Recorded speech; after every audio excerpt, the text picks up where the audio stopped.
ان 4 آدمیوں سے بچ کے رہنا، یہ سانپ سے بھی زیادہ خطرناک ہوتے ہیں۔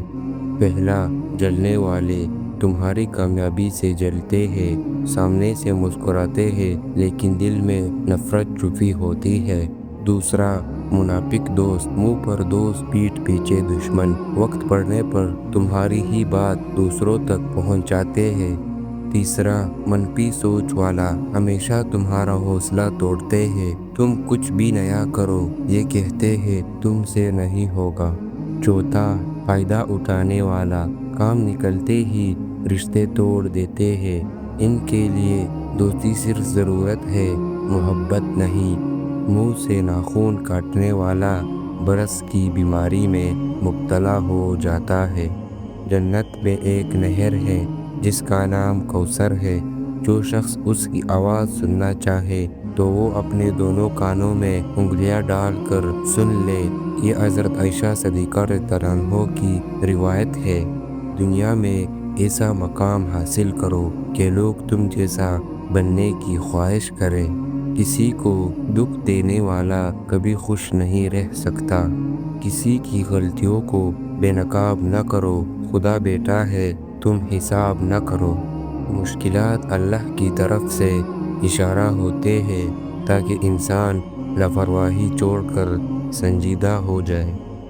جب اللہ پر مکمل یقین ہو تو اس کی مخلوق سے نہ گھبراؤ۔ خوش رہو کیونکہ آپ نہیں جانتے کہ آپ کے پاس کتنا وقت بچا ہے۔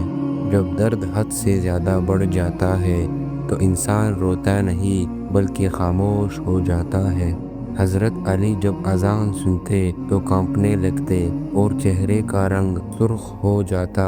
کسی نے پوچھا تو بتایا کہ اتنی بڑی ہستی کا بلاوا آیا ہے، نہ جانے میں حق ادا کر پاؤں گا بھی یا نہیں۔ اگر کوئی بلا وجہ آپ کا دشمن بن جائے تو مان لیجئے آپ میں کچھ خاص ہے، سامنے والا حسد کا شکار ہے۔ چیزیں اپنے کمائے ہوئے پیسوں سے خریدے، سارے شوق خود ہی ختم ہو جائیں گے۔ غرور کس چیز پر؟ دنیا کے سارے راستے قبرستان کی طرف جاتے ہیں۔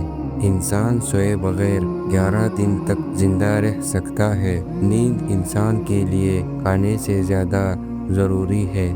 جو کسی کا برا نہیں چاہتا ان کے ساتھ کوئی برا نہیں کر سکتا، یہ میرے رب کا وعدہ ہے۔ انسان مکان بدلتا ہے، رشتے بدلتا ہے، دوست بدلتا ہے، لیکن پھر بھی دکھی رہتا ہے کیونکہ وہ اپنا رویہ نہیں بدلتا۔ اگر تم اپنے تکبر کو توڑنا چاہتے ہو تو کسی غریب کو، مفلس کو سلام کیا کرو۔ حضرت محمد صلی اللہ علیہ وسلم نے فرمایا، جب ایک جوان انسان توبہ کرتا ہے تو مشرق سے مغرب تک کے قبرستانوں میں عذاب ہٹا لیا جاتا ہے۔ اور حضرت محمد صلی اللہ علیہ وسلم نے فرمایا، اللہ اس چہرے کو روشن کرے جو حدیث سن کر آگے پہنچائے۔ دشمن کو کمزور کرنا چاہتے ہو تو لڑنے کی ضرورت نہیں، بس یہ 3 طریقے اپنا لو۔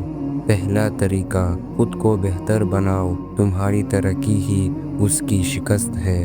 دوسرا طریقہ، دشمن کو کمزور کرنا چاہتے ہو تو اتنا کامیاب ہو جا کہ وہ تجھے نظر انداز بھی نہ کر سکے۔ تیسرا طریقہ، اپنے رب پر چھوڑ دے، جو تجھے آزماتا ہے وہی انصاف بھی کرتا ہے۔ مومن کے لیے ہر وہ دن عید کا دن ہے جس دن وہ کوئی گناہ نہ کرے۔ سنت نبوی صلی اللہ علیہ وآلہ وسلم کے طریقے پر سونے والا کبھی ہارٹ اٹیک کا شکار نہیں ہوگا۔